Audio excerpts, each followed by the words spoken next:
At this time, we're joined by the head coach of your Texas A&M Corpus Christi Islander men's basketball team, Coach Willis Wilson. His team taking the court tonight against UTSA, the Roadrunners, long-standing rivalry. This one goes way back, beyond actually the Islanders, way back to Tarpon territory.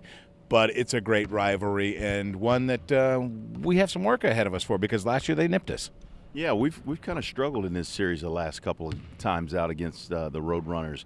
Very good basketball team, very well coached. They do a lot of things. They try to throw a lot of different looks at you from an offensive standpoint. From a defensive standpoint, they're just pretty sound, pretty solid. They've got two guys that are scoring half their points, and they're coming from three-point land. So we've got to do a good job on Jackson and on Willis. Those guys are carrying the load. They're the guys that are getting the most shot attempts. They're guys that are putting the ball in the hoop. We've got to be able to locate those guys and limit their touches. Well, it appeared after our last game against Houston Tillotson, it seemed like the three-point game became ours as well.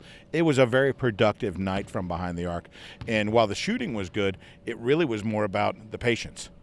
Well, and patience. Key to patience is ball movement. We had great ball movement. We had over 400 passes in that game. If you can get 300, you're doing a terrific job. But for us to have 400 passes in a single basketball game, more than 400 actually, that's a great job of moving the ball, and the result is good timing, good rhythm, good looks at the rim. While Miles Smith was able to knock down 5 of 6, I think the night really I give to Kareem South, kind of breaking out of a little bit of a shooting funk, was really outstanding. Kareem just did so many things. He's doing a great job for us on the defensive side, doing a great job on the backboards, and obviously coming alive on the offensive end is a key for us. Those two guys have to be big for us every night. Well, I tell you one thing, with what we see from Miles, what we see from Kareem, it kind of was contagious. We saw a lot of guys. Manny Tony, of course, a 6-year senior, the Wiley veteran. I'm surprised he didn't have a lot of gray in his beard too, I'm telling you. But he was knocking down shots. He went 3 of 5 from the arc. Jay Sean Talton Thomas, he's knocking down shots. And the one guy I want to see all of a sudden catch fire again, because we've seen it, is when Trey Gray comes off that bench. Yeah, Trey Gray is a guy that can be electric from the outside, and he's a guy that comes in and knows how to get shot attempts. I think for him it's just a matter of seeing a couple go in like we saw with some other guys. He's putting a lot of pressure on himself, but he's doing the other things. He's defending, and he's playing tough, hard-nosed defense, which is where everything starts from. And I think if he can get some easy baskets, maybe a breakaway, get to the free throw line, knock a couple down, just his momentum will change. Jake Babick is another guy that I would put in that same category.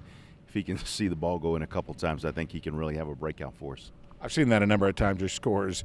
You just have to take that little seal off the rim. Once that first one goes down, it seems like the body just relaxes, and then it happens. And speaking of relaxing, another thing, when you're bigs, when they're playing in a flow, when they're playing in a relaxed state, boy, they're so much more effective. They really are. And, this is a basketball team that can improve tremendously. And I think a lot of that improvement can come from our post guys. Being able to take care of the basketball, being able to find themselves in isolated situations and not hurry through things. I thought the last time out they did a good job of moving the ball and playing with their teammates. And, we've got guys that are capable of stepping up, and I certainly expect to see some of that tonight. Well, it was impressive, and I'm looking forward to seeing the response. This is an interesting UTSA team. There should be some significant challenges, without a doubt, facing a team that's going to force us. They're going to play probably a much stronger defensive game than maybe we saw in the last contest. We had some open looks, but this team is going to defend that three-point line. We're going to have to be, we said patient earlier, I'm going to say super patient and take the best shot.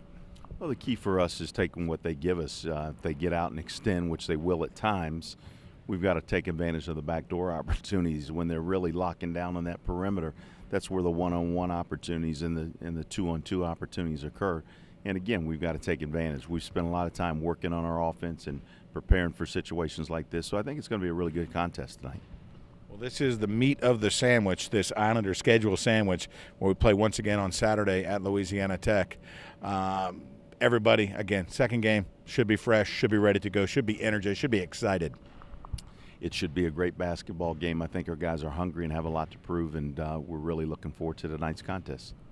Coach Willis Wilson once again joining us. We appreciate you stopping by one more time, giving us a little insight, and best of luck. Thank you very much. Appreciate it. We got a lot coming your way. Islander basketball at the American Bank Center tonight as they take on the UTSA Roadrunners right here on the Islanders Digital Network.